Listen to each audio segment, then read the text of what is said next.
자, 이번 시간에 학습 목표는 첫 번째로 기후변화의 원인을 자연적 요인과 인위적 요인으로 구분해서 설명할 수 있다. 여기서 자연적 요인에는 내적 요인과 외적 요인이 있는데, 그거는 뒤에 가서 보고, 그리고 두 번째 학습 목표는 인간 활동으로 나타나는 기후변화의 환경적, 사회적, 경제적 영향과 문제를 해결하는 방법에 대한 얘기를 해보도록 하겠습니다. 자, 들어가면서 기후변화라고 하는 것은 이제 계절은 매년 반복되나 기후 같은 경우에는 오랜 세월에 걸쳐서 서서히 변하게 됩니다. 근데 여기서 말하는 이 기후가 실제로 변화하는데 그 변화 원인으로는 이렇게 크게 자연적 요인과 인위적 요인 두 가지로 나뉩니다. 그리고 자연적 요인에서는 또 외적 요인과 지구 내적 요인 이렇게 두 가지로 나뉘는데 지구 외적 요인부터 보도록 하겠습니다. 지구 외적 요인으로는 이렇게 총 네 가지가 있습니다. 네 가지가 주로 천문학적 요인이 원인이라 외적 요인이라고 얘기를 하는 거고, 세차 운동, 지구 자전축 기울기의 변화, 지구 공전 궤도 모양의 변화, 태양 활동 이렇게 네 가지가 있습니다. 첫 번째 세차 운동부터 보겠습니다. 세차 운동은 어, 중학교 때그 지구의 자전과 공전에 대해서 배웠을 거예요. 그거 이외에 세 번째 운동이 세차 운동인데, 세차 운동은 자전축이 회전을 하는 운동입니다. 자전축 회전 방향은 시계 방향입니다. 시계 방향.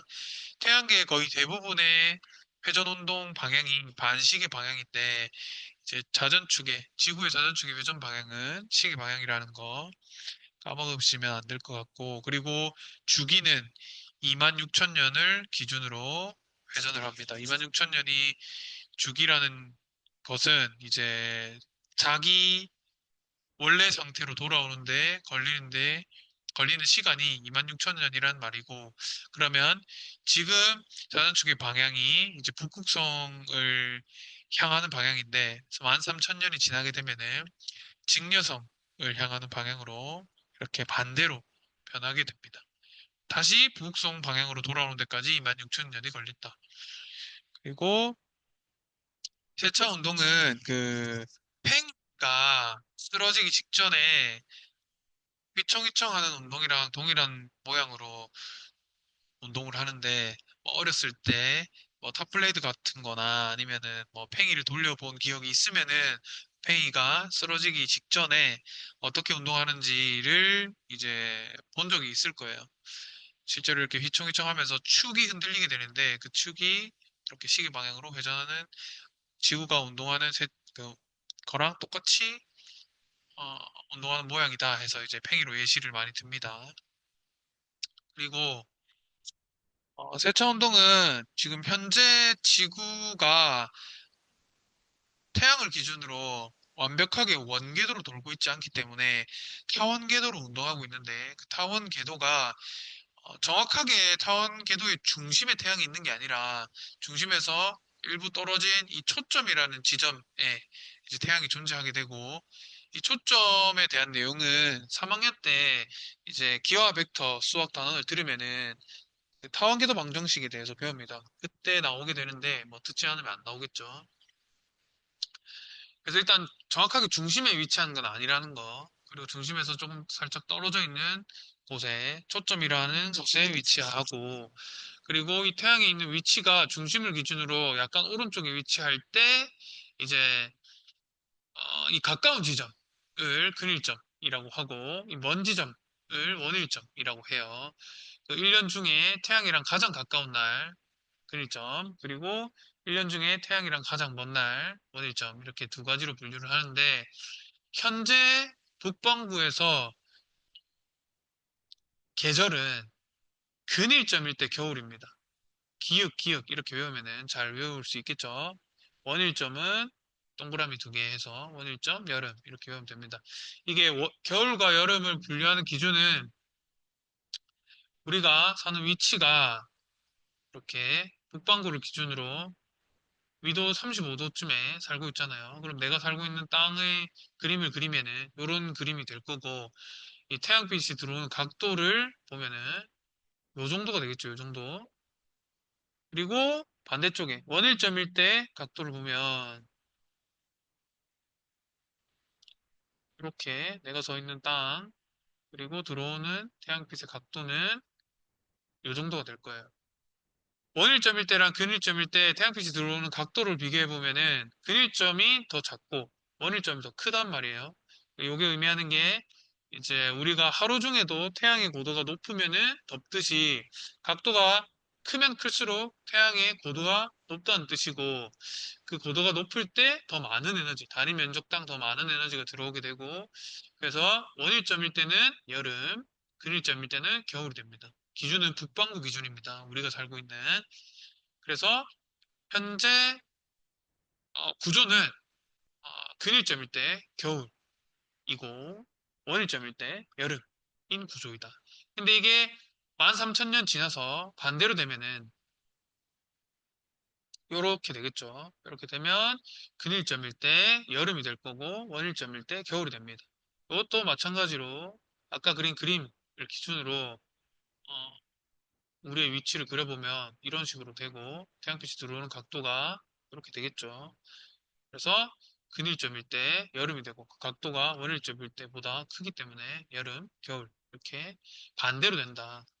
그리고 자전축의 기울기 방향을 보고 빠르게 이제 여름과 겨울을 판단할 수 있는데 뭐 일일이 매번 이렇게 땅을 그려볼 수 없으니까 떻게 빠르게 판단할 수 있냐면 지구 공전 궤도에 수직한 선을 그리고 그 선을 기준으로 태양 방향으로 자전축이 기울어져 있다. 그러면 여름이고 반대로 이걸 기준으로 태양의 반대 방향으로 자전축이 기울어져 있다. 그러면 겨울이다. 라고 생각하시면 됩니다. 북반구를 기준으로. 그래서 13,000년이 지나면 근일점일 때 여름, 원일점일 때 겨울이 돼요. 그러면은 어떻게 되냐? 안 그래도 거리가 가까운데 여름이면은 여름이 더 더워질 거고, 안 그래도 거리가 먼데 겨울이면은 겨울이 더 추워지겠죠? 직전에랑 비교했을 때, 현재랑 비교했을 때, 현재는 이제 겨울일 때 가깝고, 원일점일 때 뭐, 여름이니까. 여름에 조금 시원하고, 겨울에 조금 따뜻하고, 이런 상태인데, 13,000년이 지나게 되면은, 겨울에 더 멀고 여름에 더 가까워서 연교차가 크게 됩니다. 연교차라는 것은 1년 중에 온도가 가장 높을 때와 낮을 때의 차이를 얘기하는 거고 뭐 온도가 높을 때는 당연히 여름이겠죠. 낮을 때는 겨울일 거고 그 차이가 커지게 된다는 거죠. 여름이 더 더워지고 겨울이 더 추워져서. 그리고 이 현재라고 하는 것의 방향을 볼 때, 우리가 보는 방향은 이 방향이지만 만약에 뒤에서 본다고 치면은 그림이 이렇게 그려질 수도 있겠죠. 태양의 위치가 왼쪽이 되고 지구가 자전축이 이렇게 이런 방향으로 그림이 되겠죠. 이게 중심을 기준으로 태양이 오른쪽에 있을 때 오른쪽으로 기울어져 있으면 현재인데 중심을 기준으로 왼쪽에 있을 때 왼쪽으로 그 지구의 자전축이 기울어져 있으면 이렇게 자전축이 기울어져 있으면 이렇게 기울어져 있으면 뒤에서 본 모양이기 때문에 이것도 현재입니다. 그래서 둘 다 현재라는 거. 그러니까 어느 방향으로 보느냐에 따라서 달라지는 거지. 이 그림을 가지고 13,000년이 지났다고 얘기를 하면 안 돼요. 태양 위치가 그대로고 자전축의 방향이 바뀔 때 13,000년이 지났다고 얘기할 수 있는 겁니다. 그래서 착각하면 안 된다. 그리고 세차 운동은 결과적으로 13,000년이 지나면 근일점과 원일점의 계절이 반대가 되어서 기후변화가 발생한다는 것입니다. 그리고 두 번째는 지구 자전축의 기울기 변화인데, 기울기 변화는 요거, 이제 자전축의 기운 정도가 변한다는 건데, 21.5도에서 24.5도 사이에서 왔다 갔다 하면서 자전축의 기울기가 변합니다. 명확하게 얘기하면 자전축의 경사라고 표현하는 게 더 옳은 말인데 이제 교과서에 이렇게 표기되어 있어서 이렇게 얘기를 하겠습니다. 기울기라는 것은 원래는 Y축이랑 가까우면 가까울수록 크다라고 얘기하잖아요. 근데 여기서는 이제 숫자가 크면 크다라고 받아들이시면 됩니다. 그래서 이제 경사라고 얘기를 해야 되긴 하는데 이제 기울기라고 돼 있어서 그냥 기울기라고 얘기를 하겠습니다. 그냥 간단하게 숫자가 커지면 기울기가 커진다. 그리고 커지면 어, 여기 뒤에서 얘기할 것처럼 연교차가 커진다라고 기억을 하시면 됩니다. 여기서 연교차가 커지는 이유는 자, 그림을 그려보면 이 빨간 색깔 자전축의 기울기가 바뀌었을 때입니다. 그러니까 기울기가 커졌을 때라는 거죠. 이렇게 파란 색깔이 원래 기울기고 빨간 색깔이 이제 변했을 때의 기울기인데 보면 자, 파란 색깔 변하기 전에 내가 서 있는 땅덩어리에 그림을 그리면 지평선이 이렇게 그려질 거고 변하고 나서 땅덩어리에 그림을 그리면 이렇게 되겠죠. 빨간색. 그래서 태양빛이 이렇게 들어올 때 빨간색의 경우랑 파란색의 경우에 각도가 좀 다릅니다. 파란색일 때가 각도가 좀 더 크고 빨간색일 때가 각도가 좀 더 작아요. 이 말인즉슨 태양의 고도 높이가 다르다는 거고 빨간색이 변했을 때라고 했으니까 기울기가 커지면은 각도가 더 작아지니까 겨울이 더 추워지겠죠. 그래서 겨울이 더 추워져서 그리고 반대로 여름은 더 더워져서 각도가 더 커져서 연교차가 커지게 됩니다. 그래서 여기서 기억해야 될 거는 기울기가 커지면 연교차도 커진다, 비례한다 라고 기억해 두시면 잘 안 까먹을 수 있습니다. 그리고 여기서 남중고도라는 단어가 나오는데 남중고도라고 하는 것은 우리가 북반구에 살고 있기 때문에 태양이 동쪽에서 떠서 남쪽을 거쳐서 서쪽으로 지게 됩니다. 그래서 거의 대부분의 천체들이 남쪽을 둘렀다가 서쪽으로 지게 되는데 그래서 하루 중에 가장 고도가 높을 때가 남쪽에 위치할 때고 그때를 이제 남중고도라고 얘기를 합니다. 그리고 뒤에 넘어가서 반대로 되면 기울기가 작아지면 어떻게 되냐? 파란색일 때가 현재라고 그랬죠. 그러면 작아지면 어떻게 되냐? 또 마찬가지로 땅을 그려보면은 내가 서 있는 지역에 지평선을 그려보면 파란색일 때는 이렇게 빨간색일 때는 이렇게 되겠죠. 태양빛이 들어오는 각도를 그려보면 파란색일 때는 요만큼, 빨간색일 때는 요만큼이에요. 빨간색일 때 각도가 더 크고 파란색일 때 각도가 더 작잖아요. 파란색이 현재라고 했으니까 빨간색이 변하고 나서니까 그러면 기울기가 작아지게 되면은 겨울에 들어오는 태양빛의 고도가 각도가 더 커진다는 거고 각도가 더 커진다는 말은 태양의 고도가 더 커진다는 말이고, 고도가 커진다는 말은 태양빛이 단위 면적 땅의 에너지가 더 커진다는 거죠. 그래서 현재 겨울이 현재 겨울보다 더 따뜻해지게 되고, 여름은 반대로 시원해지게 됩니다. 그러면 연교차는 작아지겠죠. 그래서 기울기가 작아지면 연교차 작아진다. 이렇게 비례한다고 기억해 두시면 됩니다. 그래서 기울기 변화에 따른 연교차 증가 감소로 인해서 기후 변화가 발생한다가 이제 두 번째 외적 요인이고요. 세 번째로 넘어가기 전에 이제 세차 운동이든 자전축 기울기 변화든 지구가 혼자 자전축이 왔다 갔다 하거나 또는 회전하는 거기 때문에 태양과 지구 사이의 거리 변화는 없단 말이에요. 태양과 지구 사이의 거리 변화가 없으면은 1년 동안 태양 에너지, 그러니까 1년 동안 지구가 받는 태양 복사 에너지 양이 변하지 않게 되고 변하지 않는다는 말은 연 평균 기온의 변화는 없다는 말입니다. 연 평균 기온은 연교차랑은 달라요. 1년의 온도를 365일로 나눠서 평균 기온으로 나타낸 거고 다 더해서요. 365로 나눠서 그 평균 기온이 얼마냐? 지구가 이렇게 태양을 기준으로 이렇게 회전을 하게 되면은 이날 받는 에너지 양들이 다 정해져 있을 거 아닙니까?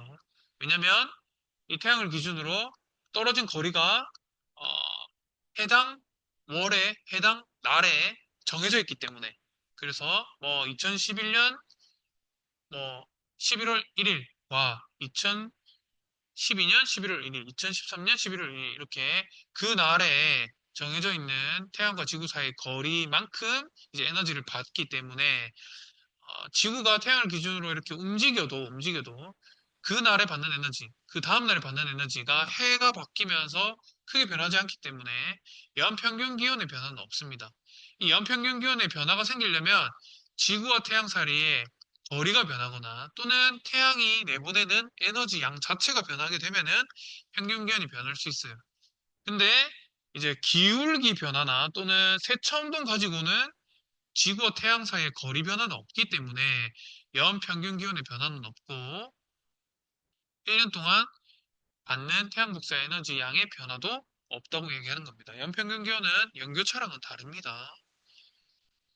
그래서 그러면 이 거리 변화가 언제 생기냐를 보면 지구 공전 궤도 모양이 변하면은 거리가 변하게 되겠죠. 그래서 이 공전 궤도 모양이라는 게 이제 지금 지구가 태양을 중심으로 회전하는데 그 궤도 모양이 약간 타원 궤도 모양입니다. 약간 타원 궤도 모양인데 그 궤도 모양이 원에 가까워질 때도 있고 더 타원 궤도가 될 때도 있어요. 그래서 요 변화는 주기가 10만 년 주기고 아까 전에 얘기했듯이 두 번째 궤도의 궤도가 아니고 기울기의 변화의 주기는 아까 얘기를 안 했는데 4만 천년이에요. 4만 천년. 그리고 공전궤도 모양의 변화의 주기는 10만 년입니다. 10만 년. 다시 이제 본래의 궤도 모양으로 돌아오는 데까지 걸리는 시간이 10만 년이라는 거예요. 그래서 원에 가까워질 때도 있고 타원 궤도에 가까워질 때도 있다. 더 타원 궤도가 될 때도 있고 원에 가까워질 때도 있다. 이렇게 왔다 갔다 하는데 보면 이 이심률이라는 단어가 나오는데 이심률이라는 거는 궤도가 찌그러진 정도를 얘기하는 거예요. 제로에 가까우면 0에 가까우면은 원궤도에 가깝다는 말이고 1에 가까우면 확률처럼 1에 가까우면 많이 찌그러졌다는 거예요. 그래서 숫자가 커지면은 많이 찌그러졌다. 숫자가 작아지면은 원에 가깝다라고 이해하시면 되겠습니다. 지구는 태양 주위를 타원 궤도로 실제로 지금 공전하고 있고 그 궤도가 얼마나 찌그러지느냐 또는 얼마나 원에 가까워지느냐에 따라서 지구가 받는 태양 복사 에너지 양이 변합니다. 왜냐면 거리가 달라지니까. 지구가 여기 있다고 치면은 이때랑 거리가 다르잖아요. 그래서 지구가 받는 태양 복사 에너지 자체가 변하게 됩니다. 그래서 그 지구가 받는 태양 복사 에너지가 변하는 거에 따라서 기후 변화가 발생한다. 라고 얘기를 하는 겁니다. 그리고 보면 실제로 어떻게 변하냐면 이심률이 작아지면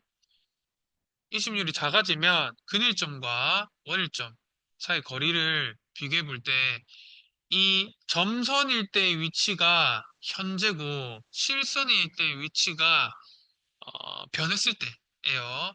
그러면 현재에서 이렇게 원일점의 거리는 가까워지게 되고 현재에서 근일점의 거리는 멀어지게 되죠. 그래서 원궤도에 가까워지면 이심률이 작아져서 원궤도에 가까워지면 그래서 근일점이 멀어지고 원일점이 가까워지니까 연교차가 어떻게 되냐?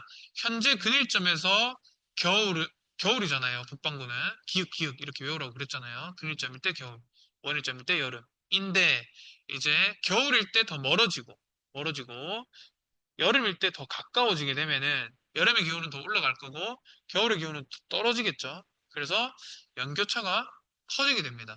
아까 앞에 자전축의 기울기랑은 이제 비례한다고 했지만 연교차가 이심률이랑은 반비례한다고 생각하시면 돼요. 작아지면 연교차 커진다.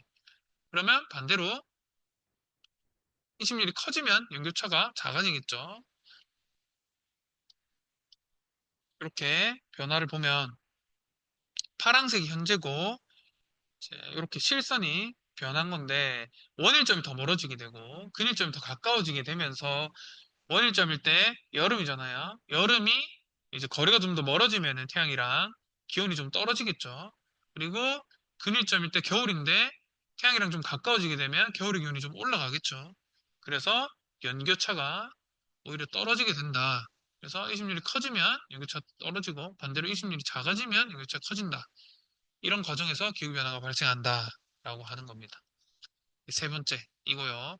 그리고 이 세 가지 이제 외적 요인들이 복합적으로 하나만 작용하는 게 아니라 실시간으로 복합적으로 작용하기 때문에 이 세 가지가 복합적으로 작용을 해서 이제 밀란코비치 주기라고 얘기를 하는데 복합적으로 작용해서 빙하기와 간빙기가 그러니까 이 세 개가 겹쳐서 이제 연교차가 다 커지는 방향으로 변하게 되면은 겨울이 매우 춥겠죠. 그래서 빙하기가 오거나 또는 반대가 됐을 때 간빙기가 오거나 이렇게 왔다 갔다 하게 되는데 이게 주기적으로 발생한다는 게 이제 밀란코비치라는 학자의 이름을 따서 밀란코비치 주기라고 합니다.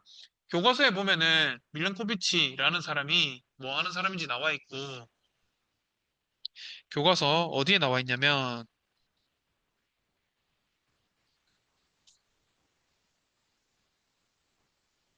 130쪽에 왼쪽에 밀란코비치라는 사람이 나와 있어요. 이 사람이 천체물리학자인데 이제 천문학이랑 기후학이랑 연결지어서 천문기하학을 창설한 사람이에요. 그래서 이 사람의 이름을 따서 밀란코비치 주기라고 명명한 겁니다. 그리고 마지막에 왼쪽 요인의 마지막 태양 활동의 변화인데 태양 활동은 아까 앞에서 얘기했듯이 거리가 변하거나 아니면은 태양이 방출하는 에너지가 변하면은 어, 연평균 기온이 변할 수 있다고 그랬잖아요. 그래서 기후변화가 발생하는 건데, 태양이 방출하는 에너지의 변화는 이제 강할 때도 있고 약할 때도 있겠죠. 그거를 뭘 기준으로 구분을 하냐면, 태양의 표면에 보면 이렇게 흑점이 있습니다. 흑점. 이 흑점이 주변보다 온도가 낮아서 이제 어둡게 보이는 부분을 얘기하는 건데, 이 흑점은, 어, 자기장이 강한 지점이에요. 왜 그러냐면 여기가 어두울 수 있는 이유가 뭐냐면은 원래 태양은 이 표면에 가까울수록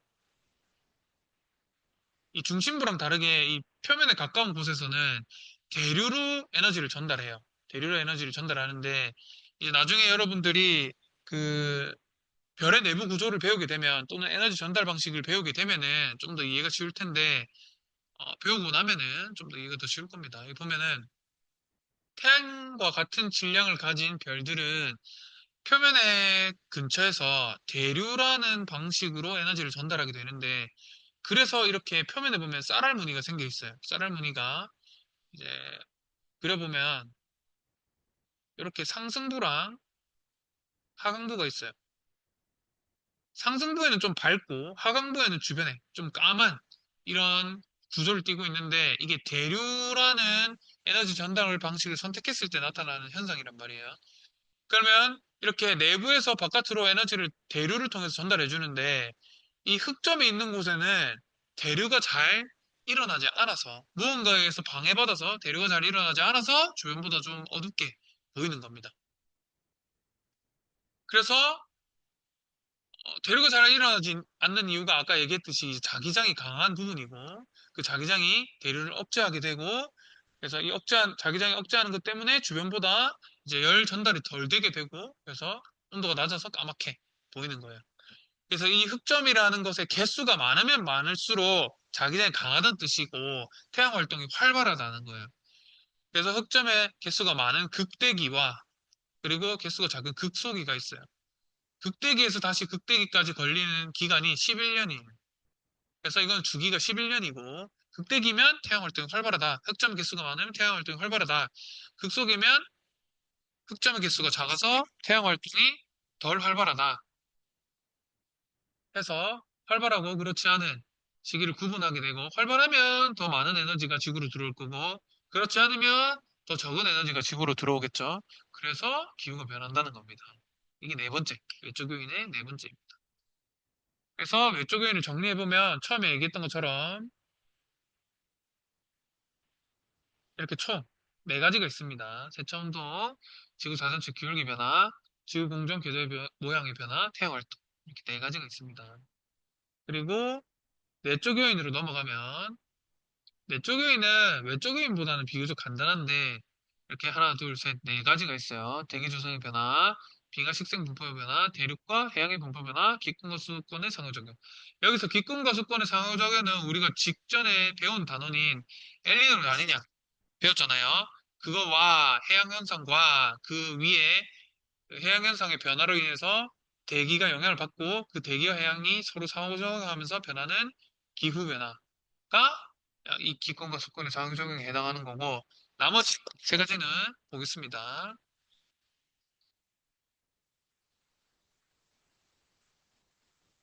자, 대기 조성 변화를 보면 지구에 이제 대규모 화산 분출이 일어나게 되면은 우리가 1학년 때 많이 얘기했던 거잖아요. 화산 분출이 일어나게 되면은 화산재가 대기로 방출이 되고 그 화산재가 태양빛을 차단하는 역할을 해서 지구의 반사율이 변하게 돼요. 여기서 계속 반사율이라는 단어가 나올 건데, 내적 요인에서는. 반사율이라는 것은 지구 외부에서 에너지가 들어올 때, 에너지 빛이 들어올 때, 반사하는 정도를 얘기하게 되는 거고, 지구의 경우에는 0.3, 그러니까 30% 정도 반사를 합니다. 이게 반사율이에요, 지구의 반사율. 반사율이 이제 화산재가 대기에 분포하게 되면 변하게 돼요. 왜냐면 원래 지구로 들어온 에너지가 있다고 치면은 여기 대기에 화산재가 이렇게 떠 있게 되면은 들어오던 태양빛을 막고 반사시키기 때문에 반사율이 변하게 돼요.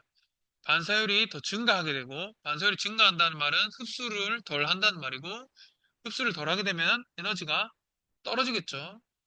지표로 도달하는 에너지가 작아지겠죠. 그래서 기온이 감소하는 현상이 발생하는 겁니다. 그래서 기후변화가 발생할 수 있다.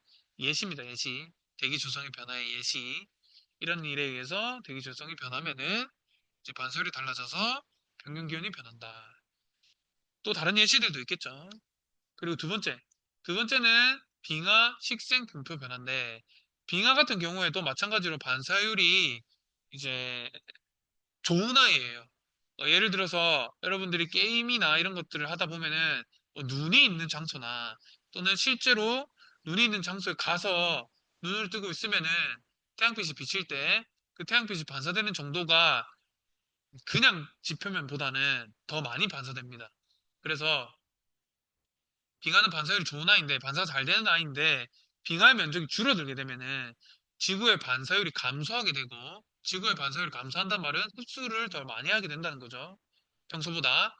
평소보다 흡수를 더 많이 하게 된다는 말은 에너지를 더 많이 받는다는 거니까 온도가 증가하는 데 기여하겠죠. 그리고 반대로 빙하 면적이 증가하면은 반사율이 증가해서 기온이 떨어지겠죠. 이런 식으로 기후변화가 발생할 수 있다는 겁니다.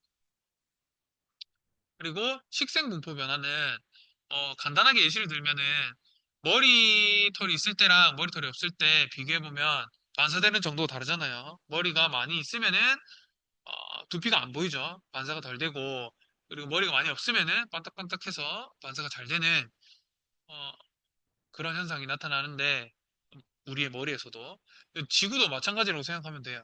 지구도 식생 분포 변화에서 지표면의 상태가 어떠냐에 따라서 나무가 많으면은 반사율이 적고, 나무가 없으면은 반사율이 커지고, 뭐 이런 식으로 반사율이 변하게 됩니다. 그것도 기후 변화에 기여한다는 겁니다. 그리고 세 번째, 세 번째는 이제 대륙과 해양의 분포 변화인데, 여기서 대륙과 해양은 비열과 반사율이 달라요. 대륙은 해양보다 비열이 작습니다. 왜냐면 해양은 물로 이루어져 있고 대륙은 그렇지 않기 때문에 물이 비열이 큰 물질이에요. 땅이랑 비교했을 때는 땅의 온도는 쉽게 떨어지고 쉽게 오른단 말이에요. 근데 바다 같은 경우에는 온도가 쉽게 오르지도 않고 쉽게 떨어지지도 않아요. 쉽게 온도 변화가 생기지 않는다는 것 자체가 이 비열이라는 게 크다는 것인데, 비열이라는 것은 어떤 물질을 온도를 1도씨 올리는데 필요한 열량, 에너지를 얘기하는 거고, 그 열량이 물의 경우에는 크다는 거죠. 땅의 경우에는 작다는 거고, 그리고 반사율도 해양이 때와 그리고 대륙일 때 반사율이 다릅니다. 이런 두 가지 이유 때문에 어디에 대륙이 있고 어디에 해양이 있는지에 따라서 위도별 에너지 출입량이 변하게 되는데, 그 위도에 뭐 지금은 저위도에 바다가 많고 중위도나 그 위도에 땅이 많은데, 특히나 북반구에 남반구보다. 그래서 이 수륙 분포가 어느 위치에, 그러니까 대륙이 어디에 있고 바다가 어디에 있느냐에 따라서 에너지 출입량이 변하게 되고, 반사율이 다르니까, 그리고 비열도 다르기 때문에 이 에너지 출입량이 변하게 되면은 그게 이제 기후 변화로 기인한다는 겁니다. 이게 이제 세 번째 내적 요인이고, 네 번째는 아까 얘기했듯이 엘니뇨 라니냐로 인해서 대기 순환의 변화가 발생하고 그게 기후 변화로 이루어지는, 워커 순환의 변화가 발생하고 그게 기후 변화로 이루어지는, 이렇게 네 가지 내적 요인에 네 가지가 있다. 그리고 핵심 개념 확인하기 보면은 1번에 기후변화의 자연적 요인 중 지구 외적 요인과 지구 내적 요인에는 각각 어떤 것이 있는가 보면은, 이거는 학습지 다 있기 때문에 따로 적진 않겠습니다. 그리고 두 번째, 지구 자전체의 기울기가 현재보다 커지면 아까 어떻게 된다고 그랬죠? 기울기는 비례한다 그랬잖아요. 커지면 연교차는 커진다는 거니까 연교차가 커진다는 말은 여름이 더 더워진다는 거죠. 그래서 여름에 기온이 상승한다. 멈춰놓고 적으시면 됩니다. 자, 그리고 온실효과로 넘어가면 교과서 132쪽이고요. 온실효과는 무엇이냐? 온실 기체에 의해서 발생한 효과인데 지구의 대기에는 온실 기체가 존재하고 그 온실 기체가 특정 영역대의 전자기파를 먹습니다. 그 특정 영역대라고 하는 건 적외선 영역대를 얘기하는 거고요. 그 적외선 영역대의 전자기파를 먹고 이제 흡수했다가 다시 위아래로 방출을 해요. 거기서 아래로 방출하는 거를 이제 재복사라고 얘기하는데 이 지표로 재복사되는 것 때문에 지표의 온도가 상승할 수 있는 겁니다. 만약에 온실 효과가 일어나지 않는 지구의 대기가 없는 경우에는 어떻게 되냐면 지금보다 평균 기온이 약 마이너스 33도 떨어져요. 그러니까 지금 지구의 평균 기온은 15도거든요. 그거보다 33도나 떨어진다는 거죠. 그러면 이 평균 온도가 지금 15도인데도 겨울이 추운 지역은 춥잖아요. 근데 평균 온도가 마이너스 18도면 겨울에 마이너스 60도, 70도, 80도까지 떨어지겠죠. 그래서 생명체가 살 수 있는 환경이 아니고 그러면 생명체든 인류든 남기 힘들겠지. 근데 실제로는 대기가 없지 않으니까 이렇게 대기가 있고 이 재복사 과정을 통해서 평균 기온이 상승하게 되고 그 상승하는 정도가 아까 대기가 있을 때보다 훨씬 높아지죠. 그래서 우리가 살아남을 수 있게 된 겁니다. 그리고 이런 열수지 평형을 얘기할 때 지구로 들어오는 양이 100이라고 치면은 방출되는 양도 100이라고 얘기를 해요. 그게 아마 그 이경희 선생님이랑 수업할 때 흑체라는 거에 대해서 배웠을 건데 지구도 흑체로 가정을 하고 이 평형에 대해서 열수지 평형에 대해서 얘기를 합니다. 보면 들어오는 양이 100이면은 나가는 양이 또 100이다. 지구도 마찬가지로 흑체라고 가정을 하고 요 메커니즘을 이해하시면 되겠습니다.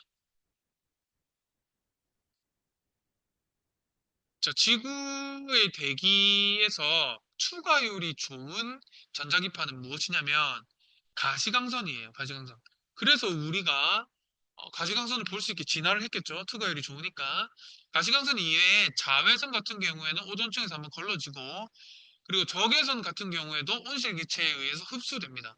그리고 지표면에 가시광선이 입사된 다음에 온도가 올라가게 되면은 적외선을 마찬가지로 지구도 방출을 하는데 그거를 대기가 먹었다가 다시 어, 지구로 방출을 해요. 재복사를 해요. 태양에서 오는 적외선도 먹고 지구에서 방출하는 적외선도 먹어서 대기가 온실기체가 머금고 있다가 위아래로 이렇게 방출을 하게 되는데 그 과정에서 아래로 방출하는 걸 이제 재복사로 얘기하고 그 재복사 때문에 평균 기온이 상승하는 거다.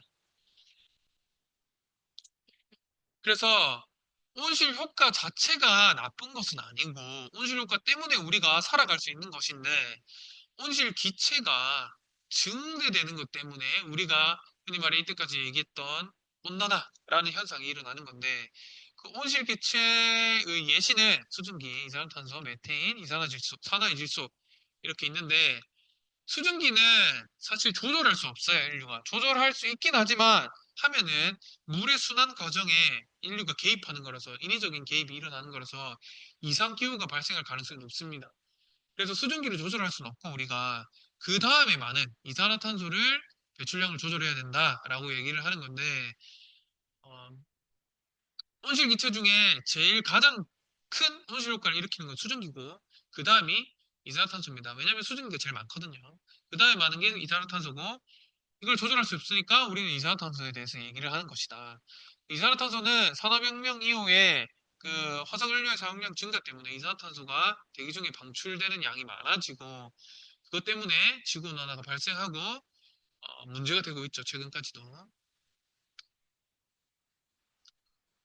자, 지구온난화가 일어나는 원인은 온실기체의 증가 때문이고 온실기체가 증가하는 이유는 화석연료의 사용량 증가 또는 인류의 인원수가 증가해서 그래요.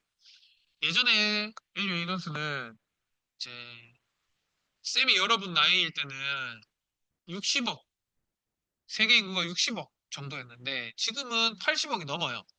80억이 넘는데 약 10년 남짓한 시간 동안 33%나 올랐단 말이에요. 근데 뭐 앞으로 10년, 그 앞으로 또 20년 동안 100억 찍는 거는 금방이겠죠. 훨씬 더 짧게 걸리겠죠. 100억이 찍게 되면은 더 많은 자원을 필요하고 더 많은 에너지를 필요로 하고 그리고 사람들이 더 많아지면은 더 많은 오염을 일으키겠죠. 그래서 온난화가 가속화되겠죠. 그래서 여기서 보면은 가축 사육이나 교통량 증가나 산림 벌채나 이런 것 화석연료 사용이나 전부 다 인류가 행하는 거잖아요. 그래서 이 인류가 행하는 것들이 인구가 많아지면 많아질수록 더 많이 행하게 될 테고 그러면 온난화가 더 가속화 되겠죠. 그리고 네 가지 이유가 뭐 화석연료 사용 증가 그리고 나무를 베는 거 그리고 인류가 먹을 가축을 기를 때 이 가축이 발생시키는 어, 호흡 양이나 또는 방구 뭐 인류도 방구를 끼지만 가축들도 방구를 끼는데 인류가 양이 늘어나는 것처럼 그거를 먹이기 위해서 길러지는 가축들의 양도 늘어날 거고 그럼 이 가축들을 키우는 와중에 발생하는 방구나 뭐 호흡량에 의해서 이산화탄소 또는 메테인 양이 증가하게 되고 그게 온실기체의 증가로 이어지고 그게 온난화의 가속화로 이어지는 겁니다. 그리고 교통량 같은 경우에는 예전에 막 우리가 80년대, 70년대에 살았을 때는 뭐 여러분들이 그때 살아있진 않았지만 그때 우리나라에서는 차 하나만 있어도 이제 가정에서 차 하나만 있는 것도 많은 거란 말이었어요. 근데 이제 시간이 지나서 인구가 이제 대가족에서 핵가족화로 변하고 그리고 가족 중에서도 자동차를 하나를 가지고 있는 게 아니라, 뭐, 엄마, 아빠, 아들, 딸, 이렇게 해가지고, 하나의 가구에서도 차를 네 개를 소유하고 있는 가정도 있고, 뭐 그런 식으로, 차의 숫자가 늘어나다 보니까는 교통량이 증가하게 되고, 이 교통량이 증가하면은 여기서 발생하는 오염물질들이 생기겠죠. 그런 온실기체들에 의해서 지구온난화가 가속화된다는 거예요. 그리고 가속화되는 정도가 이렇게 직선이 아니라 이렇게 지수함수로 증가하거든요. 지수함수로 증가한다는 말은 기울기가 점점점 가팔라진다는 말이고, 기울기가 가팔라진다는 말은 이제 항상 관측 이래 최고 수준으로 온실기체 양 또는 온도가 높겠죠. 올해 여름도 진짜 더웠잖아요. 우리나라 같은 경우에. 그래서 관측한 이래에 항상 최고 수준을 도달하고 있고 기울기가 가팔라지기 때문에 지수함수로 증가하기 때문에 그래서 문제가 된다. 예전에는 지구온난화를 이제 워밍, 따뜻해진다라고 얘기를 했는데 요즘에는 보일링이라고 해요. 끓는다. 마치 지구가 끓는 것처럼 온도가 오른다. 그래서 보일링이라고 얘기를 합니다. 그리고 지구온난화의 영향으로는 해수면 상승, 그리고 기후대 변화, 강수량과 증발량의 변화, 그리고 건강 영향 과 같은 일들이 일어나는데 해수면 상승 같은 경우에는 1학년 때 시험 문제도 냈던 건데 해수면이 상승하는 이유로는 지구가 따뜻해지면은 이제 기온이 상승하겠죠. 기온이 상승해지면 해수도 따뜻해지겠죠. 그럼 해수가 에너지를 받으면은 열 팽창을 합니다. 거의 대부분의 물질들은 에너지를 받았을 때 온도가 올라가면 팽창을 하게 되는데 해수도 마찬가지로 열 팽창을 하게 돼요. 그래서 해수면이 상승한다. 그리고 두 번째는 극지방 또는 고산 지역에 존재하는 빙하가 녹아서 기온이 올라가면 녹아서 바다로 유입되면 또 해수면의 높이도 높아지겠죠. 그래서 미래에 우리나라의 지형은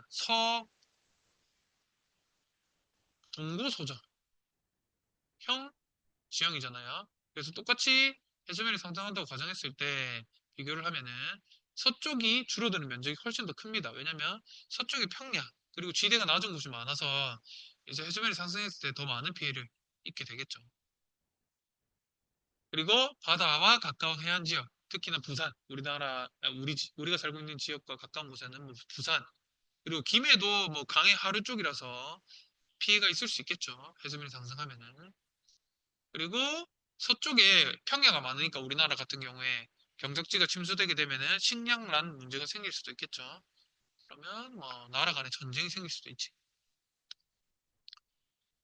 그리고 그 다음에 기후대 변화. 기후대 변화는 식생대가 전반적으로 고緯도로 이동한다는 건데 이게 무슨 말이냐면 열대 지역의 기후가 있고 아열대 지역의 기후가 있고 온대 지역의 기후가 있잖아요. 그러면 원래 위도별로 이렇게 나눠져 있는데 이 열대 영역이 점점 확장되고 아열대 영역이 점점 확장되면서 온대 지역의 영역이 줄어들고 이 위치가 점점 고緯도로 변한다는 거예요.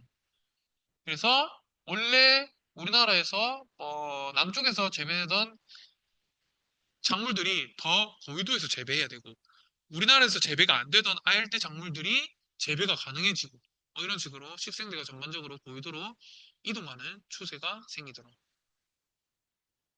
그리고 이러면 식량 생산량의 변화가 생기고 그리고 해양 생태계의 변화도 생기겠죠. 뭐 예를 들면 남해 쪽에서 뭐 해파리가 출몰해가지고 해수욕장에 피해를 입는다든가 이런 식으로 피해가 생길 수 있겠죠.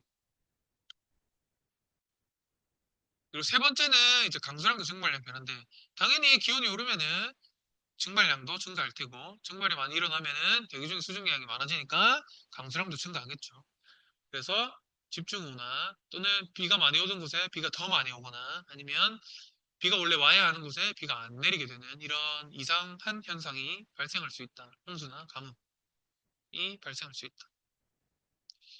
실제로 이제 파키스탄이라는 나라에 온난화 때문에 비가 엄청나게 많이 왔던 해가 있어요. 그래서 파키스탄 전체 지역에서 침수 피해를 입었었는데 그게 이제 예측한 대로 이 지역에서 예측한 것보다 훨씬 더 많은 비가 내려서 피해가 생긴 건데 그게 온난화의 영향이라고 얘기를 하는 거죠. 실제로 예측한 대로 일이 일어났어요. 예측이 성공했다는 게 좋아할 일이 아닌 게 결국 우리가 생각한 게 맞다는 거니까 온난화 때문에 기후변화가 일어나는 게 맞다는 거니까 그래서 문제가 된다는 거죠. 그리고 건강 영향. 건강은 뭐 더위로 인한 스트레스. 우리는 온도가 높아지면은 피부가 닿기만 해도 불쾌지수가 높잖아요. 그로 인한 스트레스로 인한 질병 발생 증가. 라던가 아니면은 열대성 질병이 있어요. 예를 들어서 뭐 말라리아 같은 것들이 있는데 열대성 질병이 원래 지역에서 잘 발병하는 질병인데 그 질병이 발병하는 지역의 넓이가 점점점 고위도 쪽으로 높아지고 있다. 예를 들면 이제 말라리아 같은 것들이 있습니다. 말라리아는 모기 유충이 피를 물 때 혈관에 들어오게 되고 그게 이제 적혈구를 파괴하는 질병인데 그런 것들이 어, 점점 확산되는 정도가 고위도까지 넓어지고 있다라는 거. 그리고 기타 보면은 우리가 앞에서 배웠던 거 심층순환이 약화될 수 있다. 왜냐면 온도가 올라가면 침강이 덜 하게 되고 침강이 덜 일어나게 되면 심층순환이 약해진단 말이죠. 그래서 에너지 순환 문제가 발생하고 기상이변이 발생할 가능성이 있다. 그리고 기온이 상승하면 수온도 상승하기 때문에 수온이 상승하면 담아둘 수 있는 기체량이 줄어들게 되겠죠. 그래서 용존기체 양이 줄어들게 되고 이산화탄소가 또는 뭐 산소가 해양에서 대기로 방출되고 되면은 더 온난화가 가속화되겠죠. 자, 그리고 온실 효과를 일으키는 기체들은 무엇이 있는지 아까 얘기를 했고 수증기, 이산화탄소, 메테인, 산화이질수. 그리고 두 번째로 지구온난화 때문에 해수면이 상승한 이유는 두 가지 있다 그랬잖아요. 해수의 열팽창 그리고 고산지대나 극지방에서 빙하가 녹아서 바다로 유입된 이렇게 두 가지가 있었다. 멈춰서 쓰시면 됩니다. 그리고 세 번째, 지구온난화가 계속된다면 태풍이 발생할 수 있는 해역은 어떻게 변할지 토의해보자. 뭐 태풍은 원래 위도 5도에서 25도 사이에서 발생하잖아요. 근데 온난화가 계속되면 열대 해역이라고 하는 영역이 점점점 넓어지겠죠. 그래서 현재보다 고위도로 확장될 거다. 자, 그리고 우리나라의 기후변화 같은 경우에는 어떻게 되냐? 우리나라도 지구온난화 영향으로 기후변화가 발생하는데, 원래는 우리나라는 사계절이 뚜렷한 나라였죠. 근데 뚜렷하지 않게 변해가고 있죠, 점점. 여름이 길어지고 겨울이 짧아지고 있다. 그래서 연평균 기온이 점점 증가하고, 그리고 우리나라는 땅덩어리 넓이에 비해서 인구가 많이 분포하고 있기 때문에 지구 평균, 그러니까 지구 평균 이산화탄소 농도나 아니면 지구 평균 해수면 상승률보다는 더 높습니다, 값이. 인구가 많기 때문에 땅덩어리 대비. 그래서 평균을 높이는 데 기여하고 있어요, 우리나라는. 그리고 해류 변화. 해류 변화는 지구의 기온이 높아지게 되면은 우리나라 주변에 영향을 주는 해류는 크게 이제 쿠로시오 해류, 그리고 쿠로시오 해류에서 갈라져 나온 지류들이 있잖아요. 그런 해류들이 이제 온도가 높아지게 되면은 난류가 더 강해지게 되겠죠. 그래서 해류가 변화할 수 있고요. 그리고 수온이, 아까 얘기했듯이 수온이 증가하게 되면은 운송기체량이 줄어들겠죠. 물에 녹아 있을 수 있는 기체량이 줄어들면서 밖으로 나오겠죠. 그리고 해양 산성화 같은 경우에는 이제 물이랑 이산화탄소랑 만나서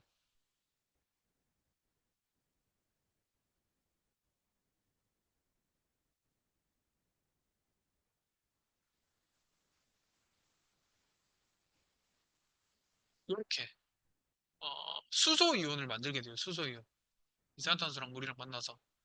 이산화탄소의 농도가 높아지면 높아질수록 이제 해양으로 들어가는 이산화탄소 양이 많아질 거고, 그러면 물이랑 만나서 이렇게 수소 이온을 만들어요. 수소 이온이 많아지면 용액의 액성이 산성이 되겠죠. 배웠잖아요, 중학교 때. 용액의 액성이 산성이 된다는 말이 이제 해양이 산성화된다는 겁니다. 그래서 요거는 탄산이온이에요, 탄산이온. 그 해양 산성화의 문제가 어, 생명체가 사는 환경이 변한다는 거니까 그 생명체가 사는 환경이 이제 중성의 물에서 잘 생존할 수 있는 아이인데 해양이 산성화돼 버리면 살아남기 힘들겠죠. 그리고 이제 이 해양 산성화 과정에서 만들어진 이 탄산이온이 그 해양에 있는 칼슘을 뺏어가요. 그래서 CaCO3로 결합을 해서 아래로 침전하게 되는데 이 CA를 어디서 뺏어오냐면 뭐 산호나 아니면은 뭐 조개껍데기 이런 생명체들에서도 뺏어올 수 있게 되고 그러면은 그 바닷물에 녹아있는 칼슘의 양이 줄어들게 되고 그 생물들이 칼슘의 양이 줄어들면은 자기 몸을 구성하는 데 필요한 칼슘의 양이 줄어드는 거니까 이 물에 그래서 몸을 구성하기가 힘들어지겠죠. 그래서 생태계에 영향을 준다는 겁니다. 양산성화가.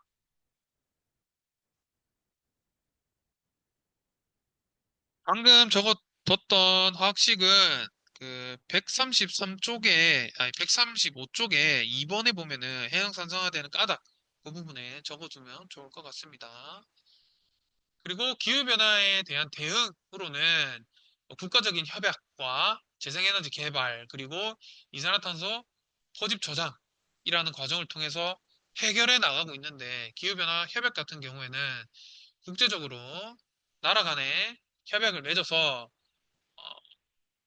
탄소 배출량을 조절하자 하는 건데, 보면 기후변화 협약이 원래는 이제 교토의정서라고 선진국의 온실기체 감축 의무화 해가지고 온실기체 배출량을 조절하고 있었습니다. 근데 얘가 2020년에 만료가 되고 2015년에 했던 파리 협정을 바탕으로 평균 기온의 지구 평균 기온의 상승폭이 타이트하게는 1.5도, 러프하게는 2도보다 낮은 수준을 유지하자라고 협정을 맺고 그게 2020년부터 발효가 되어서 실제로 지금도 이행해 나가고 있죠.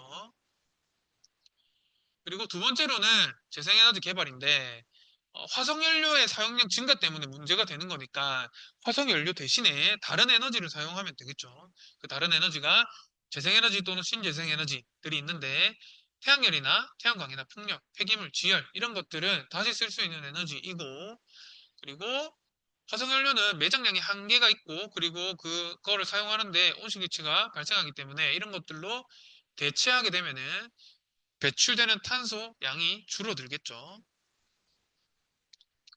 또는 이제 산업공정 효율. 산업공정 효율이라는 건 내가 재료, 에너지원 100을 썼을 때 내가 사용 가능한 에너지가 얼마냐가 이제 효율인데 내가 100을 넣었을 때 효율이 자동차의 경우에는 30도 높은 건데 40, 50으로 만들면 훨씬 더 적은 재료를 써서 에너지원을 써서 더 많은 효율을 얻을 수 있으면 좋겠죠. 그러면 적게 에너지를 쓰면 되니까. 그러면 이산화탄소 배출량이 줄어들겠죠. 세 번째. 세 번째는 이산화탄소 포집 및 저장인데, 뭐, 물론 방출 안 하는 게 제일 좋지. 이산화탄소를 방출 안 하는 게 제일 좋지만, 만약에 방출 어쩔 수 없이 해야 되는 상황이 생긴다면, 대기로 바로 방출을 시키는 것보다는 다른 곳에 묻어두는 방법을 선택하자 이겁니다. 그래서 특히나 에너지를 많이 만들어내는 곳, 발전소나 제철소 같은 경우에는 이산화탄소 배출량이 많게 되고 그 이산화탄소가 대기로 가기 전에 해양이나 포집을 해서 해양이나 육지의 지층에다가 묻어버리자 해서 저장을 하면은 뒤로 유예시키는 거긴 하지만 그래도 시간을 좀 늦출 수는 있다 하는 겁니다. 그리고 마지막으로 지구온난화 영향으로 우리나라의 여름과 겨울의 길이는 어떻게 변하고 있는가? 길어지고 있죠. 겨울의 길이는 짧아지고 멈추고 적으시면 됩니다. 그리고 2번 대기 중에 이산화탄소의 농도가 증가하면 해양 산소가 되는 까닭 아까 얘기했죠. 이산화탄소가 녹아들어서 화학식도 얘기해줬고 자 여기까지 하겠습니다.